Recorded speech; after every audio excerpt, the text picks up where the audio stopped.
Method for determination of atomic mass. हम लोग कई सारे मेथड देखेंगे एटॉमिक मास डिटरमाइन करने के। फिलहाल इस वीडियो में हम लोग पहला मेथड देख रहे हैं, Dulong and Petit's method. Dulong and Petit method, Dulong and Petit method. देखो इस मेथड में क्या है कि ये मेथड बेस करता है स्पेसिफिक हीट पर। स्पेसिफिक हीट निकालनी पड़ती है एक्सपेरिमेंटली किसी भी कंपाउंड की या एलिमेंट की।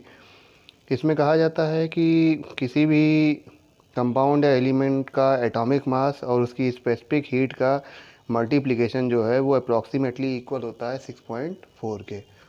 ठीक है, क्या कह रहा है कि एटॉमिक मास यानी परमाणु भार और स्पेसिफिक हीट मतलब विशिष्ट ऊष्मा, ठीक है, इनका मल्टीप्लिकेशन लगभग बराबर होता है किसके, 6.4 के। या हम ऐसे भी लिख सकते हैं कि ये जो होता है इसको बोलते हैं अप्रॉक्सीमेट। अप्रॉक्सीमेट का मतलब हो गया लगभग।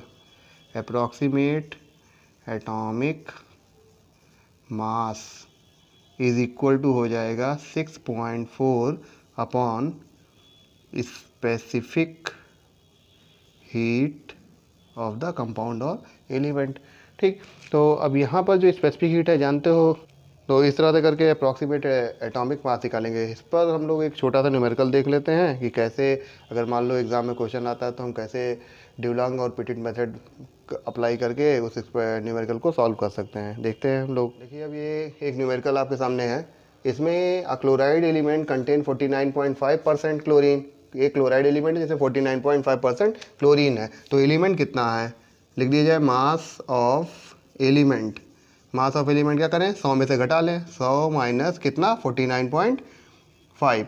ठीक, तो कितना आ जाएगा 50.5। पार्ट क्या आ गया, एलिमेंट का आ गया। कह रहा है आगे कि स्पेसिफिक हीट दी हुई है 0.056 calorie per gram. Calculate the equivalent mass, valency and atomic mass. आपको इक्विवेलेंट मास निकालना है, वैलेंसी निकालनी है और एटॉमिक मास निकालना है। तो इक्विवेलेंट मास, इससे पहले वाली वीडियो में आपने इक्विवेलेंट मास निकालना भी सीख लिया हुआ है मेटल का। तो equivalent mass of metal equal to क्या लिखा जाएगा, एलिमेंट का मास अपॉन क्लोराइड का मास इंटू 35.5 क्लोराइड का इक्विवेलेंट वेट आ जाएगा। तो 50.5 अपॉन 49.5 इंटू 35.5 ये रख दिया जाएगा। वैल्यू आप सॉल्व कीजिए, इसको सॉल्व मल्टीप्लाई करेंगे और डिवाइड करेंगे। डिवाइड करने पर आपको वैल्यू मिलेगी 36.21। ठीक है, इस तरह से करके ये आ गया आपका इक्विवेलेंट वेट। इक्विवेलेंट वेट आ जाने के बाद अगला क्या करना है, हम लोगों को वैलेंसी निकालनी है। वैलेंसी निकालने के लिए सबसे पहले हम लोग अप्रॉक्सीमेट वेट निकाल लें। अप्रॉक्सीमेट एटॉमिक मास, यहीं से आ गया ड्यूलोंग पिटिट मेथड अप्लाई कर दिया गया। ठीक है, तो ड्यूलोंग पिटिट मेथड में क्या कहा गया, approximate atomic mass equal to क्या होता है, आपका जो स्पेसिफिक हीट दी होती है 6.4 अपॉन स्पेसिफिक हीट कही जाती है।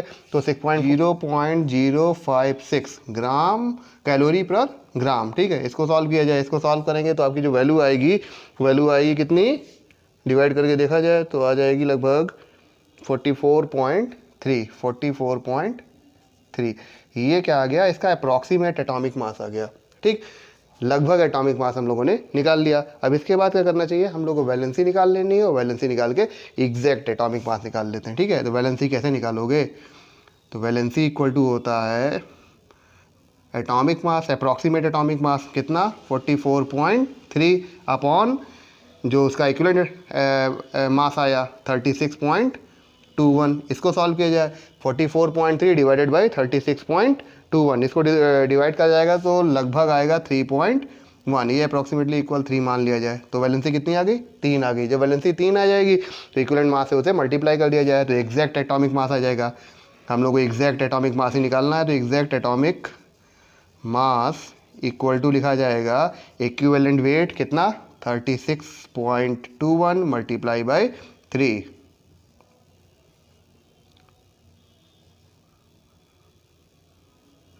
108.63, ये क्या आ गया, एग्जैक्ट एटॉमिक मास आ गया। इस तरह से करके ड्यूलांग और पिटेट मेथड अप्लाई किया जाएगा और क्वेश्चंस को सॉल्व किया जाएगा। तो उसमें एक चीज़ ये ध्यान रखनी है कि जब भी ड्यूलांग पिटेट मेथड अप्लाई करोगे लगभग ये सारे स्टेप आपको अप्लाई करने पड़ेंगे। कभी क्लोराइड दिया होगा, कभी ऑक्साइड दिया होगा, कभी सल्फाइड दिया होगा, सल्फेट दिया होगा। तो उस तरह से करके आप हर बार क्या करोगे, इक्विवेलेंट मास निकालोगे, फिर अप्रॉक्सीमेट मास निकालोगे, वैलेंसी निकालोगे और फिर एग्जैक्ट एटॉमिक मास निकाल लोगे। ठीक है, इस तरह से करके ये मेथड अप्लाई होगा।